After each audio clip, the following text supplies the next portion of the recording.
right? And that the length of link B, AB, is equal to B is equal to 60 millimeters, right? And you're told that this crank AB rotates at a constant angular velocity of 1000 RPM, and it does so clockwise, right? It does so clockwise.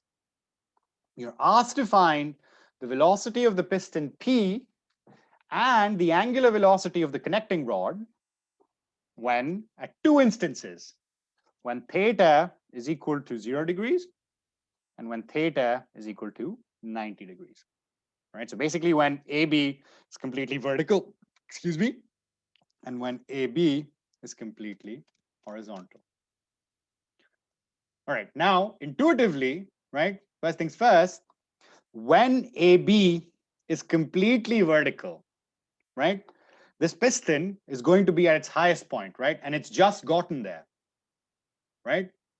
And as this AB moves slightly to the right or the left, I guess it's moving to the right because it's rotating counterclockwise, the piston is going to start moving down.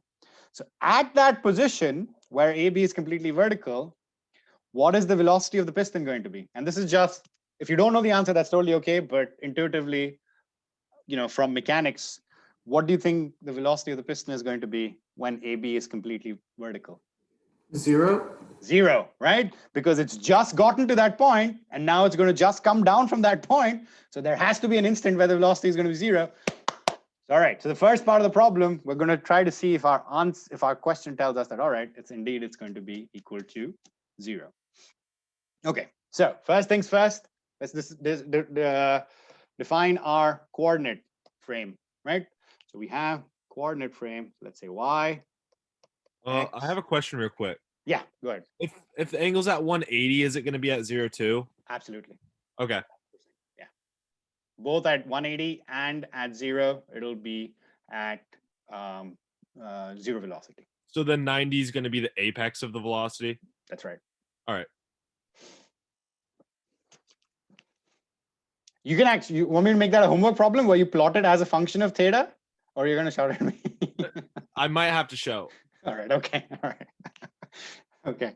So we have, you know what? I'll tell Dr. Davis to make it part of the dynamics lab. Let's see what he says. So you have y, x, and z like that, right? And the thing to notice is that because this piston is a rigid body, right? The velocity of the piston P is going to be the same thing as the velocity of the piston D because this piston is in pure translation, all right? So you can straight off say that piston in pure translation, so the velocity of the point P is just equal to the velocity of the point D.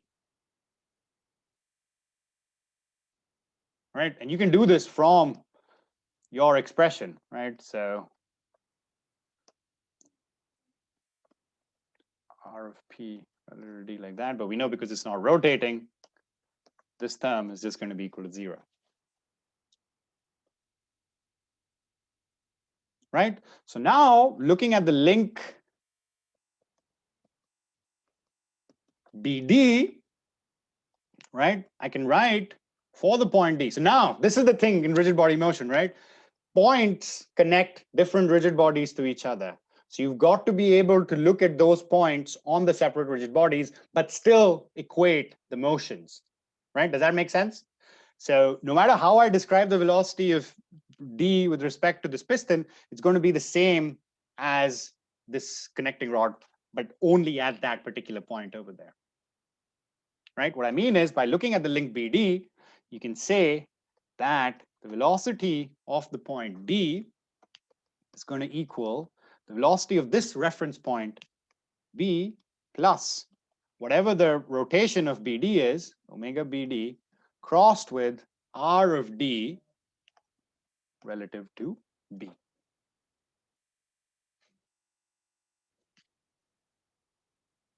All right, you guys with me? Yeah. Okay, now let's look at this expression. Important things to notice, and this is, you're going to have to do this like that going forward, right? So when we're looking at plane motion, you write a vector equation like this. How many equations does this result in?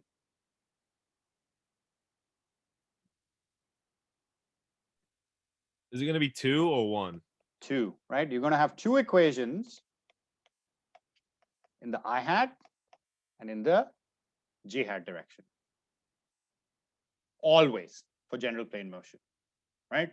You might say, but Ashish, isn't omega in the k hat direction? It is. But when you do a cross product of k hat with anything I and j, you again get j and I, right? So you will always end up with stuff in I and j. So what that means is I can only have 2 unknowns over here. All right, so let's take a look at what we have here. So from the problem statement, right, I can define the position vector for the 2 different instances, right? I can find r of d relative to b. I know what the lengths are, I know what the angles are, so that's good, right? Vd is an unknown, right? But what do I know about Vd? I do know something.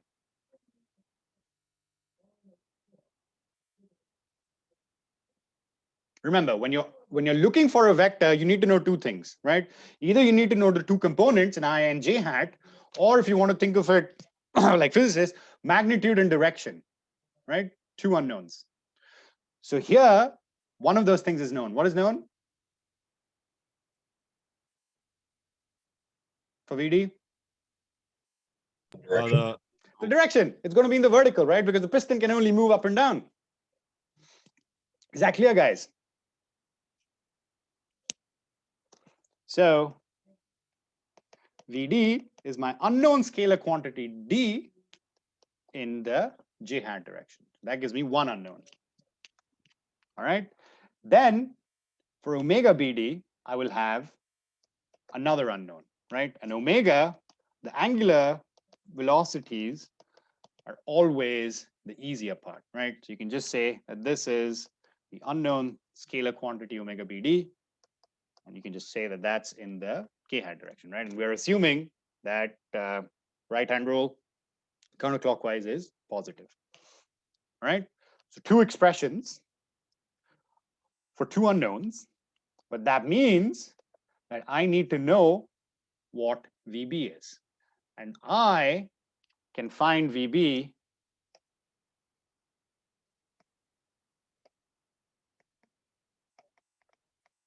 How can I find VB? How can I find the velocity of this point? My problem tells me that AB is rotating at a constant angular velocity. So how can I find it? Is it the angular velocity times b? Exactly, right? So VB, can find VB from rotation of link AB, right? So for this link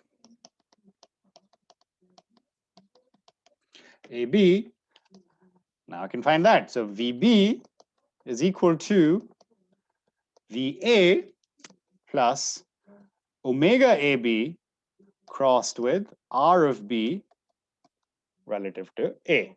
But, Ashish, why do you write VA? Just for completeness' sake. What's VA equal to? It's fixed point. 0, right? It's going to be 0.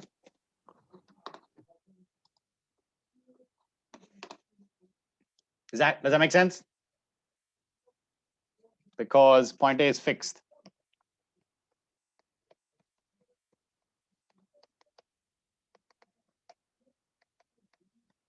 And guess what? Omega AB is given in the problem. You're told that it's 1000 RPM clockwise, right? And R of B relative to A, we can find for our 2 different problems because we know the directions and we know the magnitudes. And that's it. We're done, basically. So all we have to do is go ahead and solve it now. Okay, so let's see. So omega AB is equal to, let's say, so it's rotating clockwise, so it's going to be in the negative k hat direction. So I'm just going to write that out straight off. So that's equal to omega AB k hat like that. We're told from the problem that this omega, the magnitude of this, is equal to 1000 RPM, right? And remember, because it's clockwise, that's why this minus sign is coming in here, right? So let me see if I can do that. That's reflected in this minus sign over there, right? Revolutions per minute, converting that into radians per second.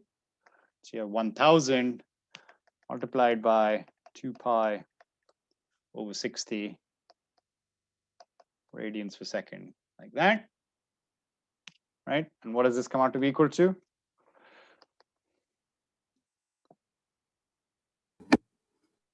$33.3.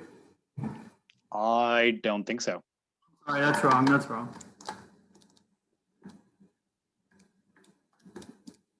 104.7.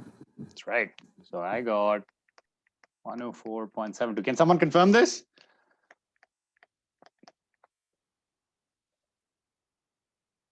Yeah, that's what I got. Awesome. All right. And next, all we have to do is set our problem up and let Mathematica do all of the heavy lifting. All right. So let's see. So for part A,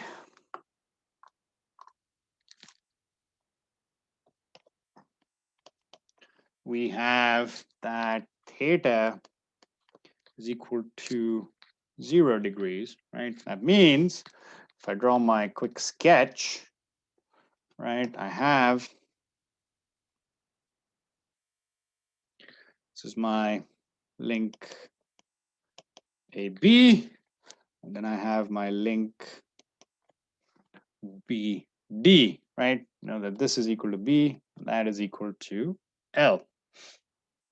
All right, so for this case, R of B relative to A is equal to B in the J hat direction, and right? R of B relative to A is B in the positive J hat direction. That's clear to everyone, right? B relative to A, it's going to be in this direction like that, and similarly, D relative to B is going to be in that direction like that, right? So it's B times J hat. And let's see, from the problem, we're told that B is equal to 60 millimeters. That is equal to 60 J hat mem, or let's just convert everything into meters, right? So let's say that that's equal to 0.06 J hat meters like that. All right. Then we have R of D relative to B, and that's just going to equal L times J hat, right? So L is how much? That's 160. So we get 160 J hat millimeters, right? Let's convert that into meters. So that's 0.16 J hat meters. Are you guys clear on how I'm writing these position vectors out super quick? Yeah. You guys, what? All right, awesome. Watch those vector videos that I posted from Khan Academy on Brightspace if this is not clear. But this is how we find these position vectors, and that's it. So now we've set up part A. So let's go set up part B as well. So for part B, you have theta equals to 90 degrees, right? So you'll have something like AB is horizontal, and then you have the link, it's going to go up, and it's going to be perfectly vertical, right? Because it's always perfectly vertical, right? So this angle is now 90 degrees, right? So this is point A, B, and D, right? We know that this is equal to B and this is equal to L. All right, so R of B relative to A now is in that direction, like that, right?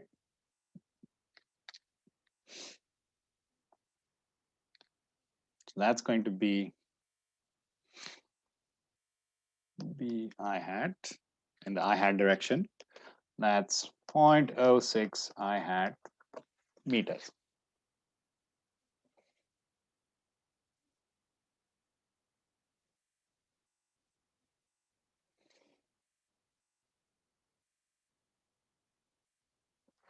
And then again, multiple ways to skin a goat. R of D relative to B is just going to equal R of D minus R of B in reference to point A, right? So I'm going to do that like that, like that, right?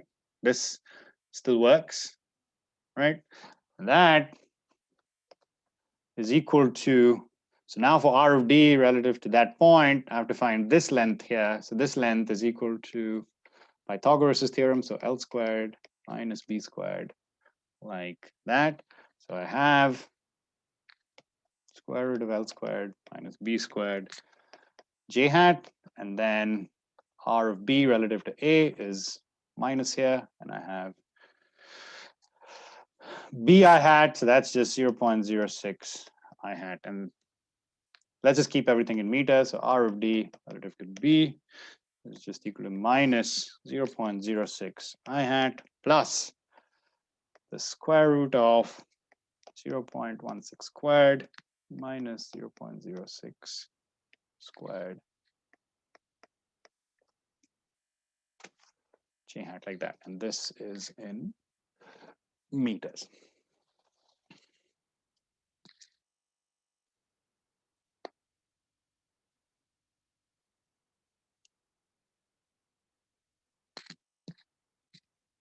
All right, so let's do this.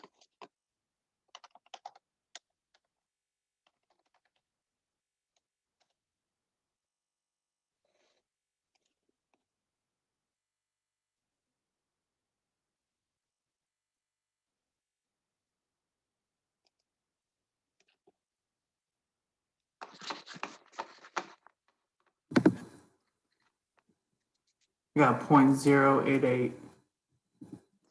I'm just gonna keep it like this because just, you know, if you're using Mathematica, I might just use Mathematica for everything. be what we were meant to be as engineers, lazy.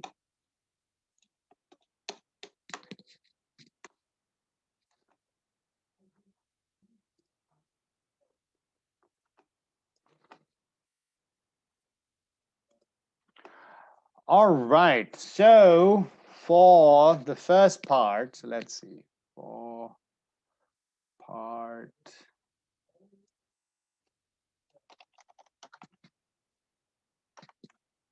so let's see, let's define the position vectors first. So R of B relative to A is equal to 0.06 in the J hat direction. So I have 0, 0.06,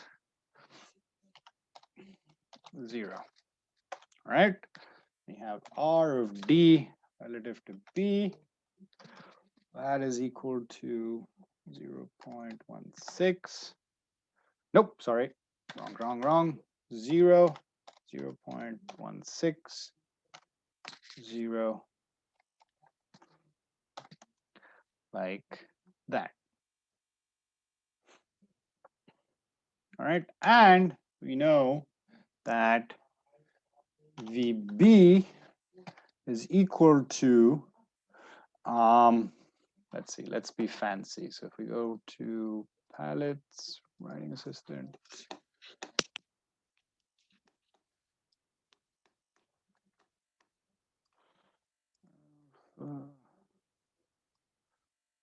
omega. So VB is equal to, oh, wait, sorry, I messed that up. I have to write cross like that. The cross product of omega B crossed with R of B relative to A. All right. Then we also have to define what omega AB is, right? So omega AB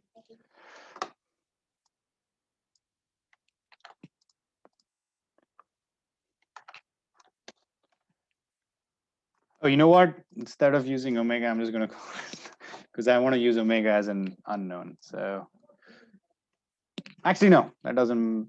Yeah, let's just use. It's just going to makes a life a little bit easy. Otherwise, you have to just work with so many variables. So you have 0,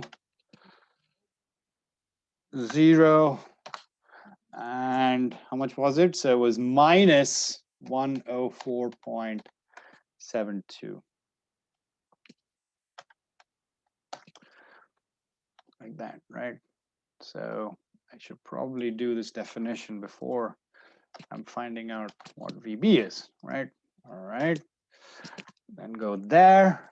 And I think that's it, right? And then I'm going to have my unknowns. So my unknowns are, let's see. So I have VD equals to VD. Whoops. So I have VD is defined as 0 times VD times 0. Whoops. Right, it's in the J hat direction. Awesome. Then I have, what else do I have? Do I have anything else? Oh yeah, I have omega BD as well. So I have omega BD is equal to 0 slash 0 slash pilots writing assistant.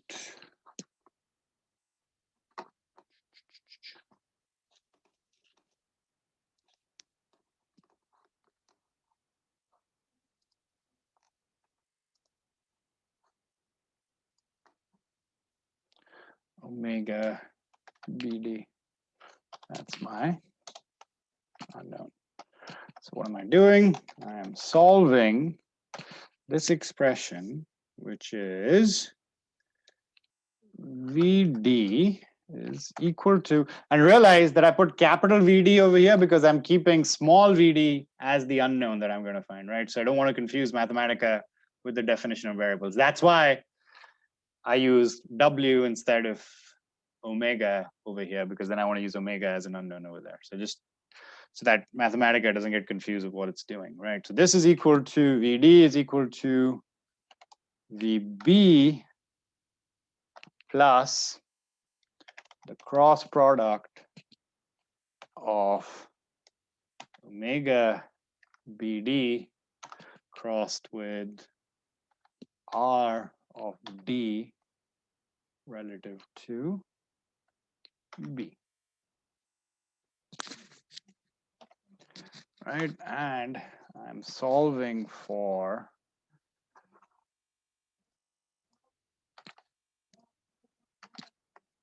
D and omega BD, right? All right, say the prayer, Mathematica, just please solve this. Shift, enter. There you go, magic. And see, as we'd expected, VD comes out to be equal to 0. So we can go ahead and write that for part A.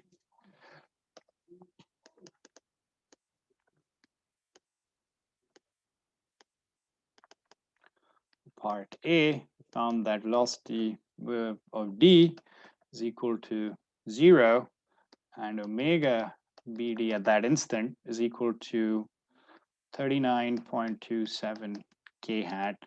What are the units for omega? Rads per second. That's right, radians per second.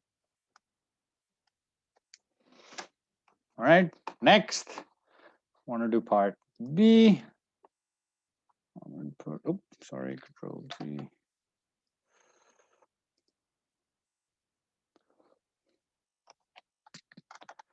By the way, for those of you who are like getting into Mathematica, you can do a lot of things to make stuff pretty user-friendly.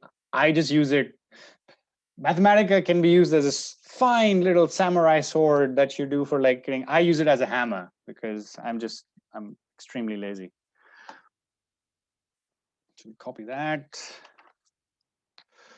paste that. So now our R of B relative to A is 0.06 in the I hat direction, right? R of D relative to B is minus 0.06 in the I hat direction, and then in the J hat direction, it's the square root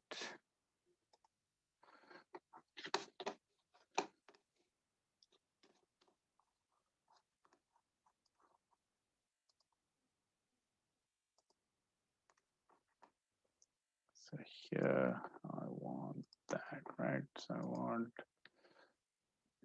0.16 squared minus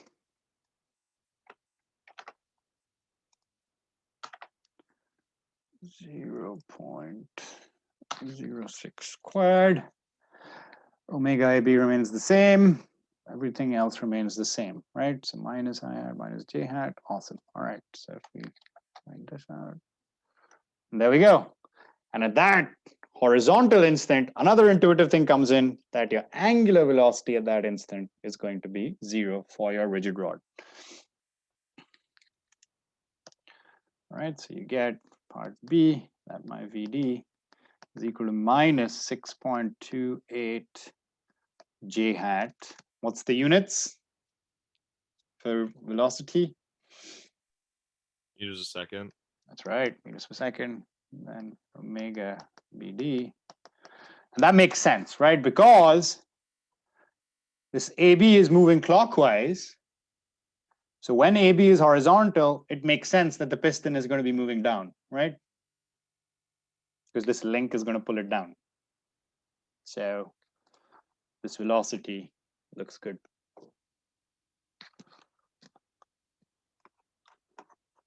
All right, I guess we end a little bit early today. And I'll see you guys on Tuesday. All right. Have a good day. Thank you. See you Tuesday. Thank you. Thanks.